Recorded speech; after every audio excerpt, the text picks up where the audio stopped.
बढ़ते आगे और हमारे सारे एक्सपर्ट से करते हैं मुलाकात। वक्त है पिक ऑफ द डे का।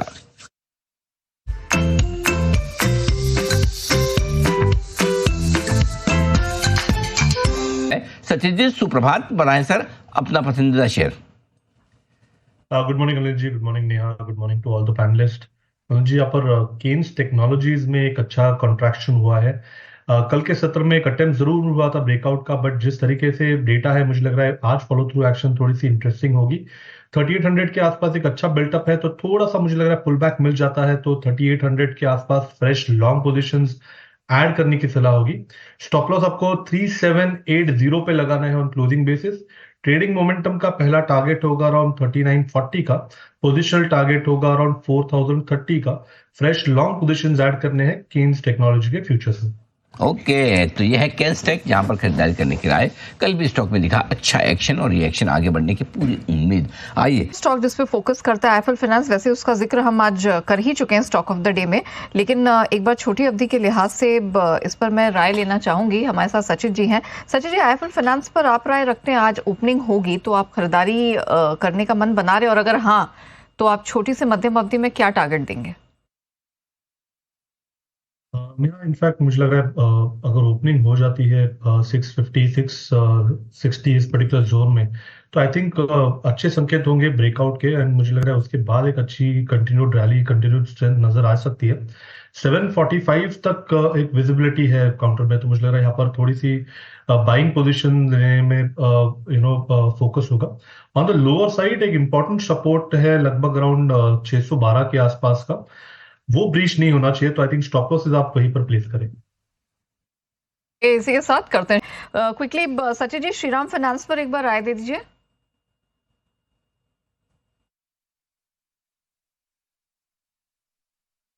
यहाँ पर श्रीराम में तो स्ट्रक्चर काफी स्ट्रांग रहा है। इनफैक्ट एक अच्छा ब्रेकआउट यहाँ पर बुलिश फ्लैग फॉर्मेशन से हुआ है, कंटिन्यूएशन के ही संकेत है। मुझे लग रहा है जल्दी ये स्टॉक 1180 को भी पार कर देगा। टेक्निकली अगर हम इसके पैटर्न टारगेट को देखें तो लगभग अराउंड 1260 तक की विजिबिलिटी है, तो यहाँ पर definitely fresh long positions add करनी चाहिए। ओके, तो ये है आपके लिए पूरा का पूरा एक्शन इस वक्त। अगला बिल्कुल सचिन जी के लिए है BTST का।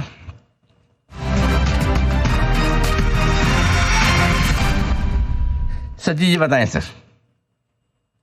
अनिल जी, आप ही के कन्विक्शन के साथ जाना चाहूंगा। प्रीमियर एनर्जीज मुझे लग रहा है काफी शानदार ओपनिंग है।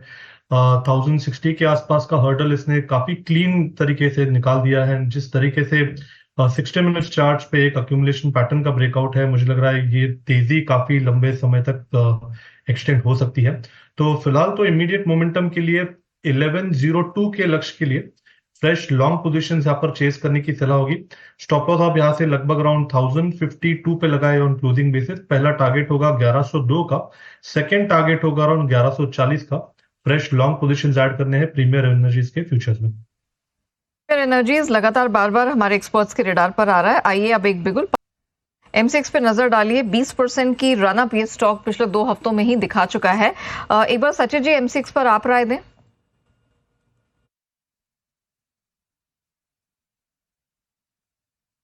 नेहा, मुझे लग रहा है यहाँ पर मोमेंटम काफी स्ट्रांग रहा है, काफी सिग्निफिकेंट रहा है, बट शॉर्ट टर्म एवरेज से थोड़ी सी दूर प्राइस एक्शन जा रही है, तो थोड़ा सा मुझे लग रहा है यहाँ पर कॉशियस होना चाहिए।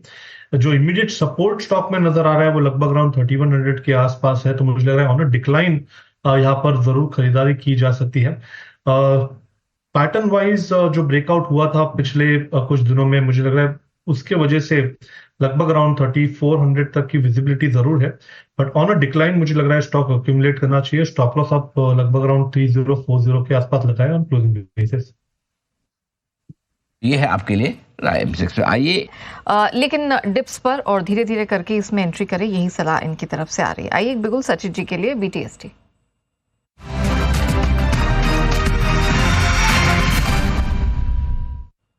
सचिन जी बताएं। मेरा आईटी स्टॉक्स में दबाव है, वहां पर HCL टेक ने पिछले कुछ दिनों से अटेम्प्ट किया था अपने 200 डे एक्सपोनेंशियल मूविंग एवरेज के ऊपर सस्टेन होने का। मुझे लगा वो अटेम्प्ट अभी फेल हुआ है। एंड 60 मिनट्स चार्ट पे ऑलरेडी एक ब्रेकडाउन हुआ है बेरिश पेनेंट फॉर्मेशन का, जिसके प्रोबेबल टारगेट्स लगभग अराउंड 1265 के आसपास प्लेस्ड है। आज ओपन हाई भी इसने एग्जिबिट किया है, तो स्टॉप लॉसेस मुझे लग रहा है काफी क्लीन है, 1325 पे लगाए एंड फ्रेश शॉर्ट पोजीशंस बनाए 1265 के लक्ष्य के लिए in HCL Tech futures. Tech sell करके चले 1265 के टारगेट के लिए, लेकिन एहतियातन 1325 का एक स्टॉप लॉस लगाना ना भूलें। आइए, लेकिन ब्रिटानिया आज यहाँ पर कुछ सुस्ती का आलम दिखाई दे रहा है, 2.25% नीचे और वायदा के टॉप लूजर्स का हिस्सा है। सचिन जी, कोई राय रखते हैं आप ब्रिटानिया पे?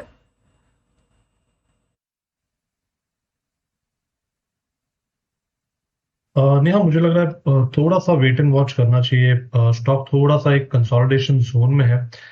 एक स्पेसिफिक ट्रिगर रखना है ऑन द हायर साइड। मुझे लग रहा है 5500 का एक इंपॉर्टेंट रेजिस्टेंस है, वो जब तक पार नहीं होता तब तक मेजर कोई लॉन्ग पोजीशंस डिप्लॉय नहीं करनी चाहिए। And on the lower side एक अच्छा सपोर्ट है अराउंड 5300 के आसपास का। मुझे लग रहा है फिलहाल जो वीकनेस है वो थोड़ी सी और एक्सटेंड हो सकती है, बट रिवॉर्ड टू रिस्क इतना हेल्दी नहीं है कि हम फ्रेश शॉर्ट भी डिप्लॉय करें। तो आई थिंक थोड़ा सा रेंज बाउंड रह सकता है 5500 से 5300 के इस पर्टिकुलर रेंज में। सीजी कंज्यूमर सचिन जी की तरफ से एक और बिगुल है तैयार आपके लिए BTST का।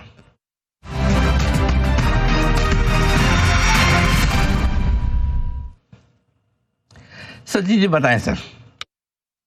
अनिल जी, काफी दिनों से यहाँ पे एक सबड्यूड एक्शन हुई है। स्टॉक का नाम है HDFC बैंक। पिछले दिनों में भी एक अच्छा रिवर्सल इसने अटेम्प्ट किया था, बट वो फेल हुआ था। बट 734 के आसपास इसके फ्यूचर्स फिलहाल ट्रेंड हो रहे हैं। इनफैक्ट ये सिग्निफिकेंट इसलिए है बिकॉज इसके 5-डे एक्सपोनेंशियल मूविंग एवरेज के ऊपर इसने ओपनिंग रखी है, वहीं से follow through action on the positive side build up हो रही है। एक पॉजिटिव RSI डाइवर्जेंस भी है, तो मुझे लगा उसका इफेक्ट जरूर नजर आएगा।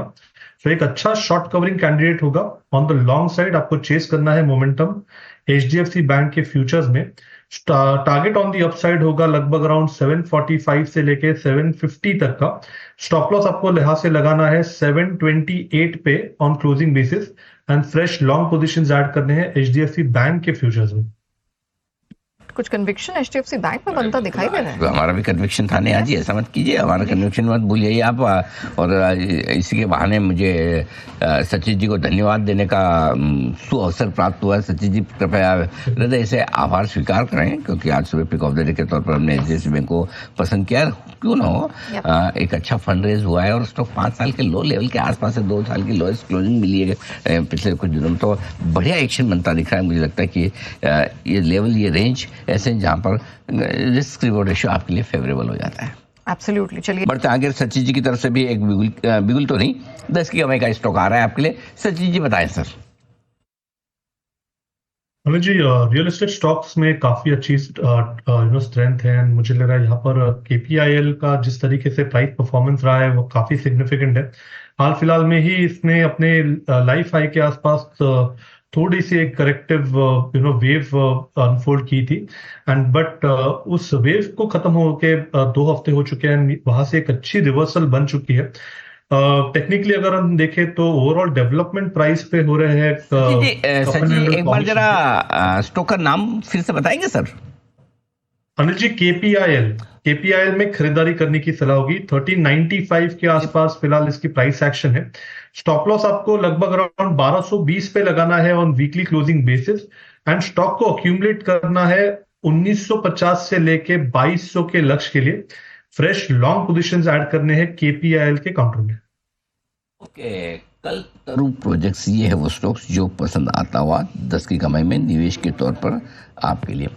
सचिन जी की तरफ से आइए वक्त हमारे सभी मेहमानों को धन्यवाद देंगे। बहुत बहुत शुक्रिया आज सुबह के सत्र में हमारा साथ देने के लिए। जय ठक्कर साहब, मंगला साहब, सुमित जी, मलिका साहब, पालिया साहब और आस्था जी, आप सबका बहुत बहुत आभार। दोपहर के शो में आप सबसे फिर होगी मुलाकात। इस शो का करेंगे समापन देश के प्रति, देश के जवानों के प्रति सम्मान के साथ। आइए, जय हिंद।